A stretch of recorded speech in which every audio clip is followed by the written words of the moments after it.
Shout out straight away to Reddit Squared Circle user Rainsheart, who came up with this theory and got my brain into gear. This person is 100% right, and I was like, you know what? I want to talk about this too. As we all know, the Shield are back together, and as I myself have said on Ups and Downs throughout the weeks and months, I don't actually think it's as good as it should be, or at least doesn't feel right. It just feels a bit, meh. In the process, it's also made the Universal and Intercontinental titles obsolete, and we all know the only person that's happy about that is Matt Hardy.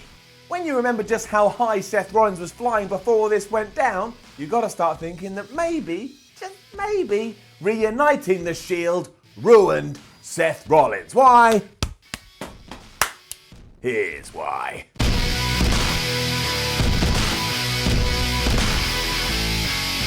As ever, it's seemingly what's at the root of this that actually makes me sad. If you're a cynical so-and-so or just someone looking at the WWE landscape, you would be forgiven for thinking the reason we put the Shield back together is to protect one Roman Reigns, or at least stop him from getting booed and hope that he starts getting cheered. And it has worked to a certain degree, to be fair, but I don't think it's a long-term plan that's going to be pulled off. Eventually the status quo will come back. And once again, every time the big dog wants the ring, all we hear is boo, boo, boo. By doing this though, we took Rollins, who was having the best matches on Raw, seemed to want to take the IC title and make it his own and make it mean something, and was finally over as a proper babyface, and we marginalised him. I don't think anybody could debate sometimes it seems like he's just propping up Reigns as opposed to being allowed to be his own man. And that is the key to all of this as well. If we pop over to SmackDown for a brief minute and start talking about the New Day, I think that threesome is working a lot better than the one over on Raw. For example, if tomorrow Vince McMahon woke up and went, I think I want to push Big E, you could easily do that without breaking up the New Day, and you'd still have, all the parts would still be together, the New Day could still operate as one, but it wouldn't be too weird to see an individual go out of his own and just have the support of two of his friends. Clearly that's not the case with the Shield, because they never do anything that could be considered individual. It's just 6-man tag team matches until the cows come home. That's doubly true when we look at each person by themselves, because in 2018,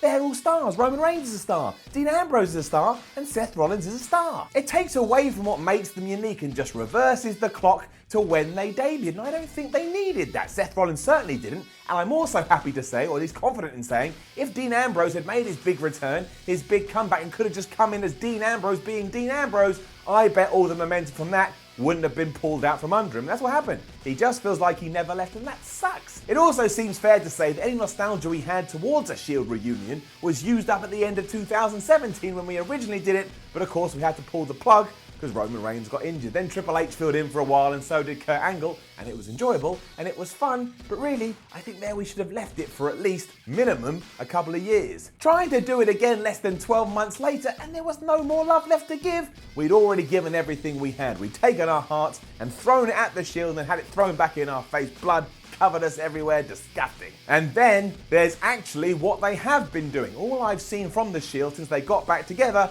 is going against Braun Strowman, Drew McIntyre, and Dolph Ziggler, and at this point, it's dull as dishwater, and dishwater is pretty dull. The teases between Ambrose and Rollins and then potentially breaking up have been cool, and I hope we see that through, but the wash, rinse, repeat nature of just seeing the same guys fight constantly, well, it bores me to tears. Eventually, how can you care even more so if you didn't even care to begin with? The best bet at this stage, unless we are going to turn Dean Ambrose, then just go full in with that, is to keep them as a unit, but much like the New Day idea I pitched earlier, let them operate independently of one another. They have each other's backs, but they don't need to infect each other's segments week in, week out, and if we do that, finally the Universal Championship and the IC Championship can have a spotlight shone on them again. I still can't believe we reunited the Shield and gave two of them major titles and then just had it vanish. Poof! We had months, maybe even years, of the Universal Championship being a ghost on Monday nights, and that was the excitement when Roman Reigns finally won it. We may not have wanted him to, but at least the title would be on Raw.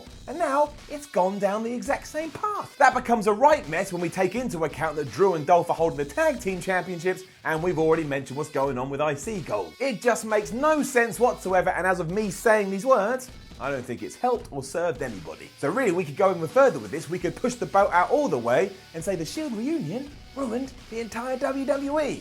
I'm exaggerating there. That's hyperbole. I don't actually think that. But, it's fun to do that sometimes. But it stole away our titles and gave us a never-ending feud, which fingers crossed actually has ended now that Drew McIntyre has booted Braun Strowman in the face. I'm sure there are some people out there who love this trifecta. You know what? I've got no problem with that. Good for you. I'm just happy that you're enjoying what WWE is doing on Monday Night Raw. And yeah, between you and me, if it does mean when all this is said and done, Roman can drop the Shield entrance music, can drop the Shield ring gear and actually come out to the ring as his own man, then all of this would have been worthwhile. And I'll tell you, that would help Roman Reigns as well. But let's be honest, there's more chance of me growing hair than that ever happening. I mean that too. So I all of a sudden, come on these videos and I've got long locks. Start watching Monday Night Raw, start watching the pay-per-views. Maybe Roman Reigns is actually about to shed the Shield entirely. But trust me, bald for life. Now, don't forget to leave a comment below and let us know what you think about the Shield, Roman Reigns, Seth Rollins, Dean Ambrose, and how that has affected the WWE. Like, share, and subscribe. Head over to WhatCulture.com and read yourself some articles. And you follow the WhatCulture on Twitter at WhatCulture WWE. My name is Simon from WhatCulture. Thank you for watching the Y Series. And remember, the Y Series is all about creating and triggering debate. So go in those comments and let me know what you think. Maybe you think I'm an asshole. Tell me. Maybe you don't think I'm an asshole. Tell me that too. Tell me whatever you want. But, just give it to me. Give me all you've got. I look forward to reading them, and I look forward to seeing you soon.